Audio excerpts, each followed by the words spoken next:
옛날 조선시대 한양 도화서에는 유태섭이라는 화공이 있었습니다. 유태섭은 장래가 촉망되는 화가로 도화서에서도 솜씨가 뛰어나기로 소문이 자자했답니다. 유태섭의 스승은 그림, 글씨, 시집기에 두루 능의 삼절이라 불리던 강의안이었습니다. 태섭은 그런 스승 밑에서 부지런히 노력해서 그림 솜씨만큼은 스승에 버금간다는 평가였습니다. 그래도 태섭은 공부를 멈추지 않고 밤낮으로 그림 그리기에 정진하고 있었지요. 하루는 태섭이 예조판서의 명으로 그의 초상화를 그리게 되었습니다. 바쁜 판서 대감의 일정을 맞추기 위해 태섭은 아침부터 서둘러 예조판서 댁으로 향했지요. 그날 하루 열심히 그림을 그린 태섭은 저녁 무렵에는 간신히 초상화를 마치고 집으로 돌아갈 수 있었답니다.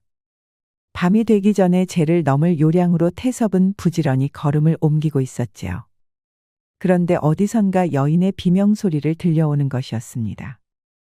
놀라서 뛰어가 보니 아니 이게 무슨 일이랍니까? 웬 처녀가 다리에서 피를 뚝뚝 흘리며 쓰러져 있은 것이 아니겠습니까? 아니, 처자. 어쩌다 다리를 그렇게 다치신 거요? 아버지 생신날 쓰려고 닭을 한 마리 몰고 오다 그만 승냥이에게 습격을 당했지 뭡니까? 승냥이에게 다친 게로군. 어디 상처를 좀 봐야겠소이다.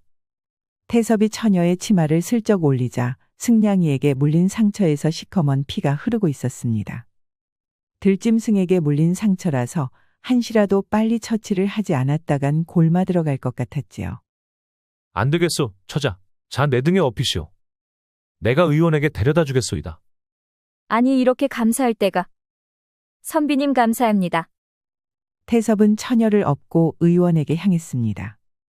의원이 처녀의 상처를 살피더니 혀를 끌끌 차는 것이 아니겠습니까? 이거 큰일이로고. 승냥이 이빨이 뼈까지 들어갔소. 이거 자칫하면 크게 경을 치를 상처이요. 그렇게 큰 상처입니까? 그럼 어찌해야 합니까? 당분간 의원에서 머무르면서 치료를 받아야 하오.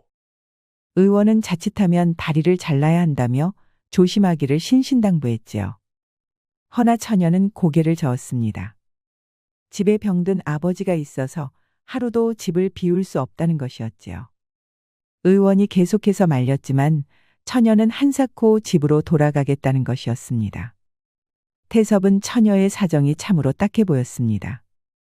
해서 자기가 직접 처녀의 아버지에게 다녀오겠다고 했지요. 처자 대신 내가 처자 집으로 가겠소. 처자가 다 나을 때까지 내가 직접 아버님을 돌볼 테니 걱정 말고 치료를 받으시구려. 말씀은 감사합니다. 허나 그러면 선비님께 너무 패가 됩니다.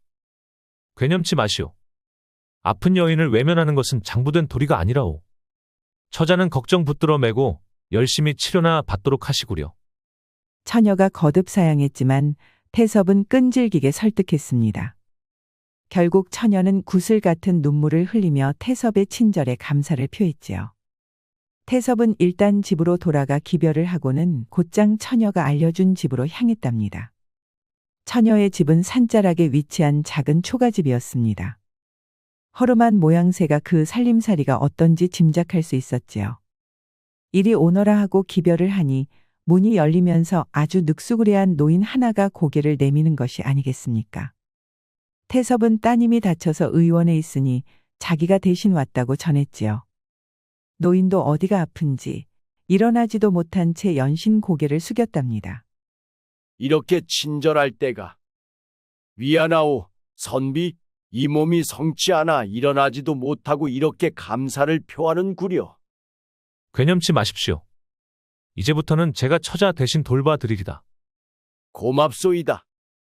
그나저나 우리 딸 선화는 상태가 어떻습니까? 다리를 좀 다쳤지만 의원께서 치료를 잘 내주겠다고 하더이다. 그랬구려. 많이 아프지는 않아야 할 텐데. 노인장은 본인 몸부터 추스리시구려. 선화 처자도 그러기를 바라고 있을 것이오. 그 뒤로 태섭은 도화서와 선화의 집을 오가며 부지런히 신씨노인을 돌보았습니다. 낮에는 그림을 그리고 저녁에는 노인장의 수발을 들었지요. 신씨노인은 언제나 자기 딸 선화에 대한 이야기를 태섭에게 들려주었답니다. 그래서일까요? 시간이 지날수록 태섭은 선화에 대한 연심이 커졌습니다. 이토록이나 부모님께 효심이 깊다면 분명 그 마음씨가 무척 고울 테니까요. 그렇게 달포쯤 흘렀을까요? 어느 날 스승 강희안 대감이 태섭을 불렀습니다. 주상께서 태섭에게 어진을 그리라는 명을 내리셨다고 하는 것이었지요. 임금의 초상화를 그리는 명예로운 일을 제자 태섭이 맡았다는 사실에 강희안 대감은 너무나도 기뻐했습니다. 그도 그럴 것이 이렇게 큰 일을 맡는 것은 도화서를 다 뒤져도 한 시대에 한 두 명만이 얻는 영예였으니까요. 허나 태섭은 마냥 기뻐할 수가 없었습니다. 왜냐하면 주상전하의 어진을 그리기 시작하면 다 그릴 때까지 궁궐에서 나갈 수 없었기 때문입니다. 일단 생각해 보겠다고만 대답한 태섭은 도화서를 터덜터덜 빠져나왔습니다. 수심에 가득 차 선화의 집에 돌아오자 신신호인은 도대체 왜 그러느냐고 물었지요. 태섭은 주상전하의 어진을 그리는 일을 맡게 되었다는 것과 만약 그 일을 맡으면 적어도 열흘은 돌아올 수 없다는 말을 전했습니다. 그러자 신신호인은 벌컥 화를 내었지요. 아니 그렇게 영예로운 일을 맡으면서 우울한 표정을 지어서 웬 말이오. 자자, 좀 더 기뻐해야 복이 달아나지 않는다오. 하지만 제가 열흘이나 자리를 비우면 노인장 수발은 누가 들겠습니까? 아니 그걸 걱정거리라고 하고 있는 게요. 이 늙은이도 충분히 건강해졌다오. 쓸데없는 걱정 마시고 화공 선비께서는 주상의 어진이나 집중하도록 하시오. 신신호인은 자기들 때문에 태섭이 그런 큰 일을 거절했다는 것을 알면 선화도 가만 있지 않을 것이라고 엄포를 놓았지요. 선신호인의 불호령에 태섭은 용기를 되찾았습니다. 다음 날 도화서에 돌아간 태섭은 곧장 주상 전하를 뵙고 어진을 그리기 시작했습니다. 태섭은 신들린 듯한 솜씨로 어진을 그려나갔지요. 그리고 약속한 열흘 만에 태섭은 주상전하의 어진을 완벽하게 그려냈습니다. 그림을 본 주상전하는 물론이고 스승 강희안 대감과 동료 화공들도 태섭의 솜씨를 칭찬했지요. 주상께서 내린 큰 상을 받아든 태섭은 곧장 선화의 집으로 향했습니다. 태섭이 초가집에 당도하였을 때 마침 누군가가 툇마루에 나와 말린 채소를 다듬고 있는 것이었습니다. 의원댁에서 돌아온 선화였습니다. 그 차분한 모습이 보기 좋아 태섭은 말없이 지켜만 보고 있었습니다. 선화는 나직하게 노래를 흥얼거리며 일에 열중하고 있었는데요. 그 목소리가 또 어찌나 맑고 듣기 좋은지 태섭은 멍하니 듣고만 있었더랍니다. 한참 만에야 태섭이 온 것을 눈치챈 선화는 얼른 몸을 일으켰습니다. 오래간만에 태섭의 얼굴을 보자 너무나도 반가운 눈치였지요. 그래, 선화 처자. 치료는 잘 받고 왔소? 선화는 일어서면서 옆에 기대어 있던 목발을 짚고 일어나는 것이었지요. 그런데 태섭이 보니 선화의 한쪽 무릎 아래가 보이지 않는 것이 아니겠습니까? 태섭은 깜짝 놀라서 다가오려는 선화를 부축하고 나섰지요. 아니, 도대체 어찌된 영문이오? 아니, 화공 선비님 아니십니까? 그래, 주상전하의 어진은 무사히 끝마치셨습니까? 말 돌리지 마시오. 도대체 다리가 어찌된 영문이오? 그게 무슨 말이라도 좋으니 좀 해보시오. 도대체 어찌된 영문인지 말을 좀 해보란 말이오. 아무리 다그쳐도 선화는 아무런 대꾸도 하지 못하는 것이었습니다. 답답해진 태섭은 선화를 부축해 초가집 안으로 들어갔지요. 초가집에는 한결 건강해진 신씨 노인이 있었습니다. 신씨 노인은 태섭과 다리 한 짝을 잃은 선화가 같이 들어오자 조용히 눈물만 흘리는 것이었죠. 노인장, 선화의 다리가 도대체 어찌된 일인지 말씀 좀 해주시오. 말에 무엇하겠소. 이게 다 내가 부족한 탓이라오. 저 가엾은 것은 자기 몸보다 이 늙은 아비의 건강을 더 걱정했던 것이오. 바로 이 몸 때문에 선화가 다리를 잃은 것이나 다름없소. 선씨 노인의 말은 이러했습니다. 다리를 크게 다친 선화는 의원댁에서 요양을 하며 치료를 받고 있었지요. 헌데 태섭이 궁궐에 머물기 시작했다는 소식을 듣고는 한다름의 집으로 돌아왔다는 것이었습니다. 아무래도 아픈 부친이 홀로 남아있다는 것이 너무나 걱정이 되었다는 말이었습니다. 그리고는 아파하는 아빠의 병간호를 하다가 그만 다리에 상처가 다시 도지고 말았다는 것이었습니다. 뒤늦게 의원이 달려왔지만 이번에는 의원도 선아의 다리를 고치지 못했지요. 결국 선아가 살기 위해서는 다리를 잃을 수밖에 없었다는 말이었지요. 그 이야기를 다 들은 태섭은 가슴이 미어지는 것 같았습니다. 미안하오, 선아 처자. 내가 주상전하의 어진을 그리겠다고 하지 않았다면 다리를 잃지 않았을 터인데. 그게 어째서 화공선비님의 탓이겠습니까? 화공선비님이 만약 어진을 그리지 않겠다고 하셨으면 제가 크게 화를 내었을 것입니다. 미안하오. 내가 약조를 지키지 못해 정말로 미안하오. 태섭은 선아가 불쌍해서 눈물이 멈추지 않았습니다. 이리도 착하고 예쁜 처자가 한평생 불구로 살게 되다니. 그런 생각을 하자 너무나도 가슴이 아픈 것이었지요. 그렇게 펑펑 울던 태섭은 문득 선아 부녀의 앞날이 덜컥 걱정되기 시작했습니다. 가만히 부엌을 살펴보니 집안에는 변변한 곡식 한 바가지 보이지 않았지요. 듣자 하니 그간 선아가 삭바느질을 해서 먹고 살았다는데 다리가 불편해진 뒤로는 그 일거리마저 뚝 끊긴 것 같았습니다. 해서 태섭은 한다름의 장터로 달려갔습니다. 태섭은 주상전하가 은상으로 내리신 비단을 팔아 쌀섬과 여러 부식들을 수레에 실어 선아의 집으로 돌아왔지요. 이거면 당분간은 걱정 덜으실게요. 아니 이게 다 뭐예요? 화공선비께서는 어째서 이렇게까지 친절을 베푸시는지요? 선아 처자의 모습을 보면 내 가슴이 미어지는 것 같소. 선아가 뭐라도 대꾸하기도 전에 태섭은 한다름의 집으로 돌아왔습니다. 그 뒤로 태섭은 도무지 선아의 모습을 잊을 수가 없었지요. 그림을 그릴 때에도 친구들과 어울릴 때에도 도무지 선아의 모습이 눈에 아른거리는 것이었습니다. 선아가 연로한 아버지와 함께 한 다리로 살아갈 모습을 떠올리자 눈물이 흘러내렸지요. 잠들 때조차 고운 목소리로 흥얼거리던 선아의 얼굴이 눈에 선했습니다. 그래서일까요? 태섭은 하루하루 피폐해져 갔습니다. 사랑하는 제자가 메말라가자 스승 강희한 대감도 걱정이 태산 같았습니다. 도저히 두고 볼 수 없던 강희한 대감은 마침내 태섭을 불러냈답니다. 태섭아, 요새 내 모습이 도대체가 두고 볼 수가 없구나. 밤낮으로 그림에 정진해도 모자를 파네. 어찌 그리도 딴 생각을 하는 게냐. 죄송합니다. 제가 사실 마음에 걸리는 일이 있습니다. 더는 숨길 수 없었던 선아 처자의 일을 스승께 소상히 고했지요.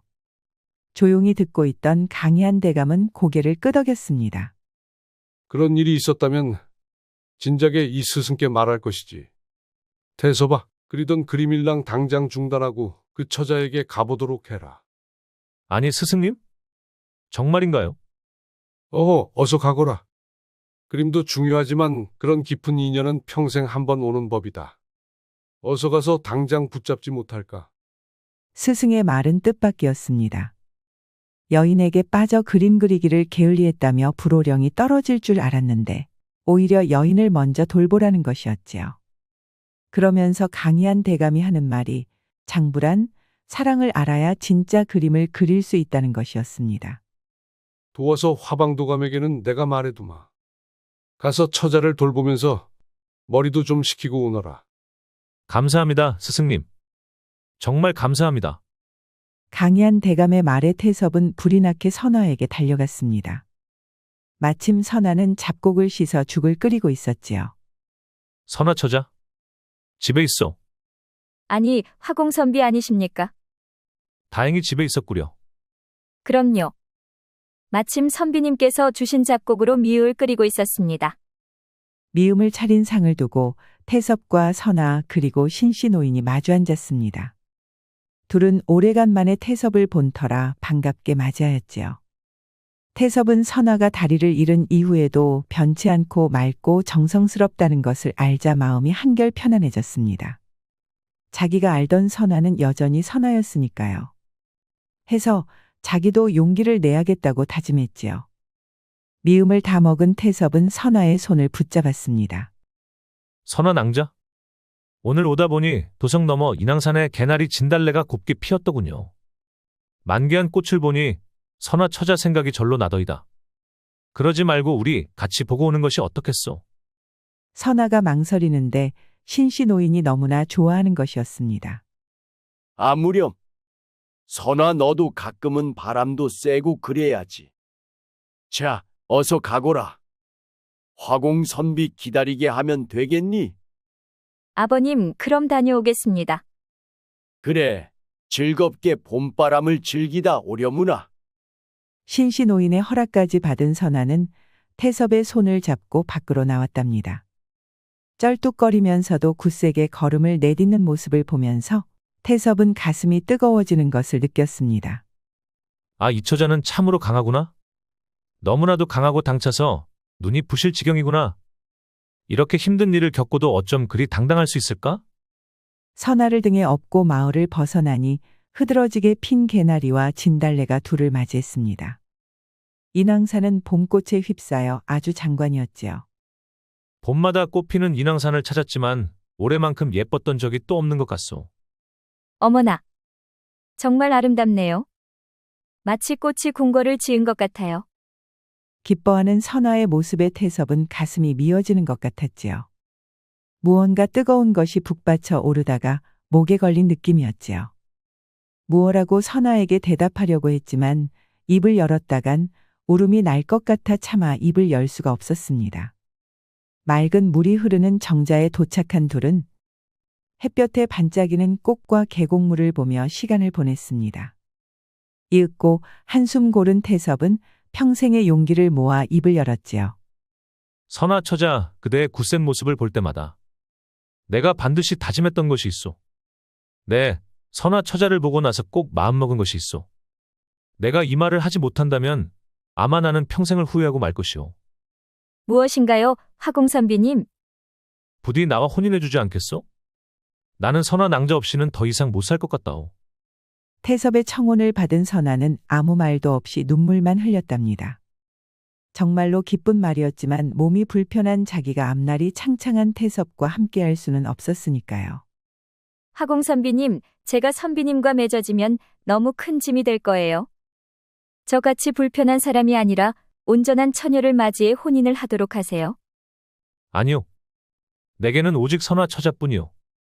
부디 내 마음을 받아주시오. 만약 선화 처자가 아니라면 난 그 누구와도 혼인하지 않을 것이외다. 태섭을 사모하던 선아는 울면서 한사코 태섭의 청혼을 거부하였지요. 허나 태섭은 용기를 잃지 않고 그 뒤로도 선아의 집을 찾아 청혼하고 또 청혼을 하였답니다. 마침내 선아가 마음을 열자 둘은 경사스럽게 혼인을 하였답니다.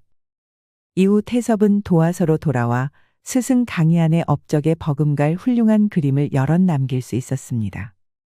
선아도 태섭의 뒤에서 그를 내조하여 태섭이 훌륭한 화사가 될 수 있도록 도왔지요. 태섭은 도화서에서 신들린 듯이 그림을 그렸고 집에 돌아와서는 선아와 깨가 쏟아지는 신혼생활을 보냈다고 하네요.